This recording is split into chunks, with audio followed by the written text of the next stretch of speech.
UDISE plus की एक और वीडियो के साथ मैं आपके समक्ष प्रस्तुत हूं।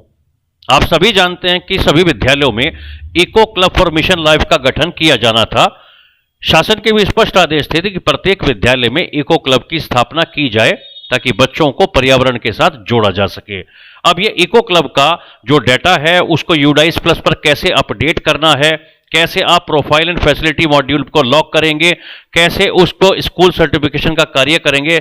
साथ ही वहां पर एक नया मॉड्यूल भी लॉन्च किया गया है जिसका नाम है इनकंसिस्टेंसी डिटेल, इसके बारे में भी जानेंगे। तो आज इन्हीं सी भी बातों के साथ हम यूडाइस प्लस के इस वीडियो पर आपका स्वागत करते हैं। तो नमस्कार दोस्तों, फिर से स्वागत है आपका आपके अपने YouTube channel teachers learning platform यानी कि टीएलपी के इस मंच पर, जहां पर इस तरह की ज्ञानवर्धक वीडियो हमेशा आपको मिलती रहती हैं। उम्मीद करता हूं वीडियो आपको पसंद आती होंगी। वीडियो अगर पसंद आती है तो वीडियो को लाइक और शेयर करना बिल्कुल भी मत भूलिएगा और अपने साथी मित्रों की सहायता के लिए अधिक से अधिक इसको शेयर करिएगा। यदि आप चैनल पर पहली बार विजिट कर रहे हैं तो जल्दी से चैनल को सब्सक्राइब करके बेल आइकन को प्रेस कर दीजिए ताकि इस तरह की ज्ञानवर्धक वीडियो के नोटिफिकेशन सबसे पहले आपको मिल सके। तो चलिए वीडियो को स्टार्ट कर लेते हैं। आप देख रहे हैं इस समय हम यूडाइस प्लस के डैशबोर्ड पर हैं, जहां से आपको लॉगिन करना है प्रोफाइल एंड फैसिलिटी मॉड्यूल के लिए।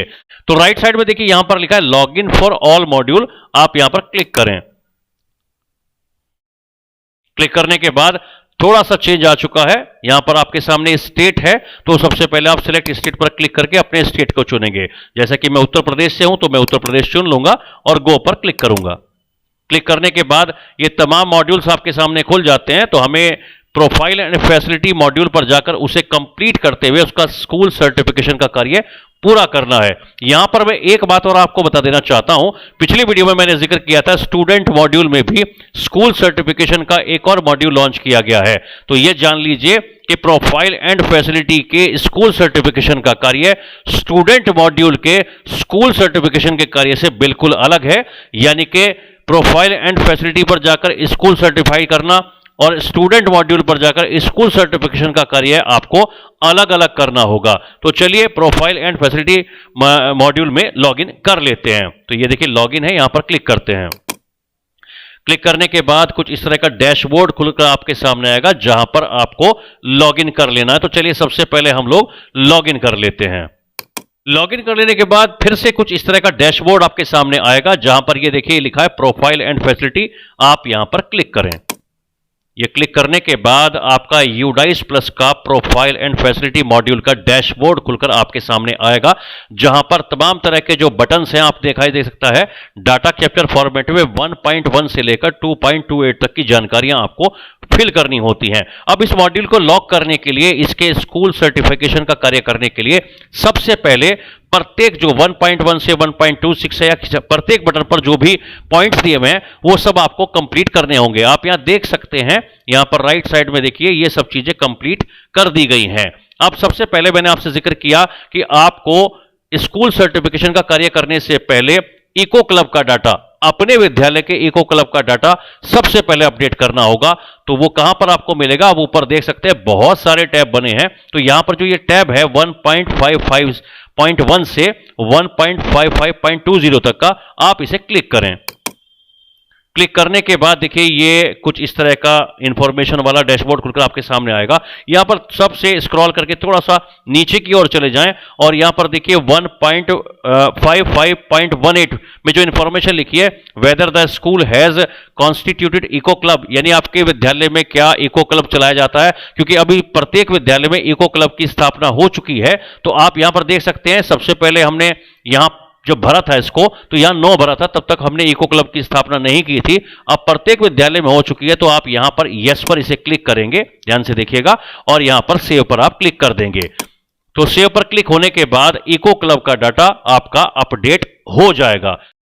तो जब इको क्लब का डाटा आप अपडेट कर दें और वो अपडेट हो जाए तो देखिए यहां पर जो एक बैक टू डैशबोर्ड का बटन है, आप इसे क्लिक करें। क्लिक करने के बाद फिर से आप वहीं पर आ जाएंगे क्योंकि आपने प्रोफाइल एंड फैसिलिटी पर जाकर स्कूल सर्टिफिकेशन का कार्य पूरा नहीं किया है। तो यहां पर देखिए रेड कलर से मार्क आया है सर्टिफिकेशन स्टेटस नॉट सर्टिफाइड, यानी कि जब तक हम इसको पूरा नहीं करेंगे तो ये रेड रहेगा। साथ ही ये बताना चाहूंगा, यदि आपको अंग्रेजी में भरने में कोई दिक्कत आ रही है तो यहां पर सिलेक्ट लैंग्वेज का एक बटन भी है लेफ्ट साइड में जहां इंग्लिश लिखा है। यदि आप इसे क्लिक करें और हिंदी को आप सिलेक्ट कर लें तो ये पूरा डैशबोर्ड आपका हिंदी में आ जाएगा। अब बात करते हैं कि इसको कंप्लीट कैसे करें। तो मैंने जैसे बताया कि ऊपर बहुत सारे टैब जो बने हैं वो यहां पर रो के रूप में भी हैं। जैसे यहां देखिए 1.1 से 1.26, सबसे लास्ट में आप देख सकते हैं कंप्लीटेड लिखा है।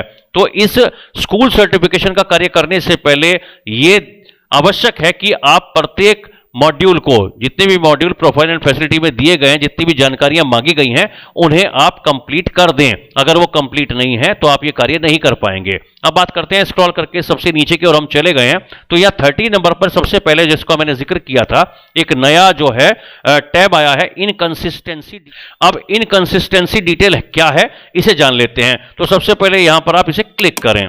क्लिक करने के बाद देखिए यहां पर लिखकर आ रहा है no data available in table.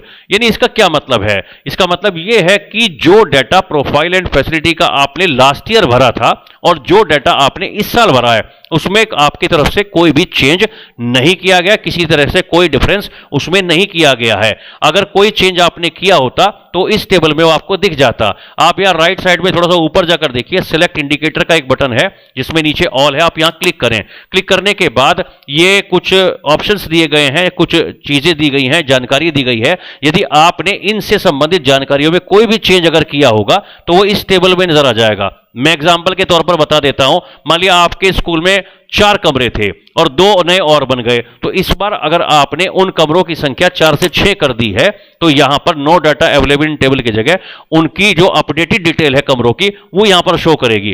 कहने का मतलब यह है कि जो भी चीजें आपने अपडेट की हैं घटाकर या बढ़ाकर वो यहां टेबल में दिख जाएंगी। लेकिन अगर कोई भी चेंज नहीं किया है तो यहां से लिखकर आएगा no data available in table.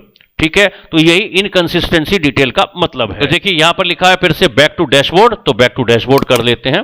करने के बाद अब आपने इनकंसिस्टेंसी डिटेल के बारे में जानकारी प्राप्त कर ली। अब आपको स्कूल सर्टिफिकेशन का कार्य पूरा करना है प्रोफाइल एंड फैसिलिटी के लिए, यानी कि ये मॉड्यूल आपको लॉक करना है। आप यहां सबसे लास्ट में देख भी सकते हैं नॉट सर्टिफाइड लिखा है क्योंकि हमने इस पर कार्य नहीं किया। तो चलिए स्कूल सर्टिफिकेशन को कंप्लीट कर लेते हैं। आप यहां स्कूल सर्टिफिकेशन के टैब पर क्लिक करें। क्लिक करने के बाद कुछ इस तरह का डैशबोर्ड खुलकर आपके सामने आएगा। सबसे पहले आप ये देखिए यहां एक चेकबॉक्स बना है, आप यहां क्लिक करें। क्लिक करने के बाद आपको यहां एक रिमार्क फिल करना है। जो रिमार्क आप फिल करेंगे उसमें देखिए यहां पर लिखा भी है कि वो कम से कम 20 कैरेक्टर का हो और ज्यादा से ज्यादा 100 कैरेक्टर का हो। साथ ही इसमें कोई स्पेशल कैटेगरी नहीं डाली जानी चाहिए, जैसे अंडरस्कोर बार या इस टाइप की कोई भी चीज आप फिल ना करें, इसे क्लियरली लिखें। तो रिमार्क को आप जो फिल करेंगे मैं बता देता हूं। जैसे कि मैंने लिखा है कि I have completed all the information correctly to the best of my knowledge. तो जो रिमार्क आप भरने के बाद अब आपको क्या करना है, यहां पर देखिए सर्टिफाई का एक टैब है नीचे, तो आप इसे क्लिक करें। क्लिक करने के बाद ये आपसे पूछेगा क्या ये मॉड्यूल को सर्टिफाई कंप्लीट कर दिया जाए, तो यहां पर आप कंफर्म पर क्लिक करें। क्लिक करने के बाद देखिए ये लिखकर आ जाएगा school data has been certified correctly, और नीचे यहां पर आपके स्कूल के एचओडी का नाम, जो भी आपके प्रधानाध्यापक उनका नाम और मोबाइल नंबर। तो इस तरह से आपका मॉड्यूल लॉक हो जाएगा। जैसे मॉड्यूल लॉक हो जाए तो यहां पर देखिए बैक टू डैशबोर्ड पर आप क्लिक करें। क्लिक करने के बाद फिर से आप जो है मेन डैशबोर्ड पर आ जाते हैं प्रोफाइल एंड फैसिलिटी के। तो थोड़ा सा देखिए यहां पर अगर ध्यान से देखें, अब यहां पर ग्रीन कलर में जो रेड कलर पे दिखाई दे रहा था आपको सर्टिफिकेशन स्टेटस में पहले नॉट सर्टिफाइड था, अब ये सर्टिफाइड लिखकर आ गया है, यानी ये मॉड्यूल आपने कंप्लीट कर दिया है। थोड़ा सा नीचे की ओर फिर से स्क्रॉल करते हैं। तो स्क्रॉल करने के बाद आप जहां पर 50 नंबर पे जो स्कूल सर्टिफिकेशन लिखा था उसके अगर लास्ट में चले जाएं तो पहले यहां नॉट सर्टिफाइड लिखा था, अब यहां सर्टिफाइड लिखकर आ गया है। अब देखिए यहां पर 2 ऐसे जो टैब हैं, 2 ऐसी रिपोर्ट हैं जिन्हें आप डाउनलोड कर सकते हैं, अपने स्कूल रिकॉर्ड में रख भी सकते हैं और उनकी एक एक कॉपी को अपने कार्यालय में जमा भी कर सकते हैं। पहली है detailed report card in English. तो देखिए यहां पर आप क्लिक करें तो ये आपके सामने डाउनलोड होकर आ जाएगी। ऊपर देखिए मैंने इसको डाउनलोड कर लिया है। तो डाउनलोड करने के बाद एक तो ये आका कंप्लीट जो है यूडाइस का data capture format academic year 2024-25 का ये कंप्लीट आपके सामने आ जाएगा। जो भी आपने इंफॉर्मेशन भरी है ये कंप्लीट आपको मिल जाएगा।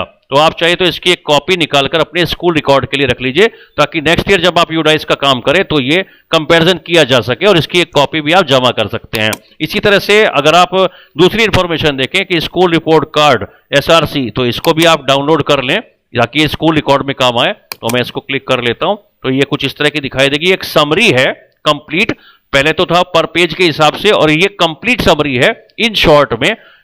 तो इसकी भी एक कॉपी निकालकर आप अपने स्कूल रिकॉर्ड के लिए रख लीजिए और इसकी एक कॉपी आप अपने कार्यालय में भी जमा कर सकते हैं। तो आई होप ये वीडियो आपको बहुत पसंद आया होगा और प्रोफाइल एंड फैसिलिटी पर आपको स्कूल सर्टिफिकेशन का कार्य कैसे करना है ये भी आपको समझ आ गया होगा और आप अपना कार्य भी पूर्ण कर पाएंगे। फिर से मैं एक बात दोहरा देता हूं कि यूडाइस प्लस के स्टूडेंट मॉड्यूल में जो स्कूल सर्टिफिकेशन का कार्य है वो प्रोफाइल एंड फैसिलिटी के स्कूल सर्टिफिकेशन के कार्य से अलग है, यानी कि दोनों को आपको अलग अलग सर्टिफाई करना होगा। अगर जानकारी समझ में आ गई हो, वीडियो अच्छा लगा हो तो लाइक और कमेंट करना बिल्कुल भी मत भूलिएगा और अपने साथी मित्रों की सहायता के लिए वीडियो को अधिक से अधिक शेयर करिएगा। और यदि आप चैनल पर पहली बार विजिट कर रहे हैं तो जल्दी से चैनल को सब्सक्राइब करके बेल आइकन को प्रेस कर दीजिए ताकि इस तरह की ज्ञानवर्धक वीडियो के नोटिफिकेशन सबसे पहले आपको मिल सके। थैंक यू वेरी मच, मिलते हैं अगले वीडियो में।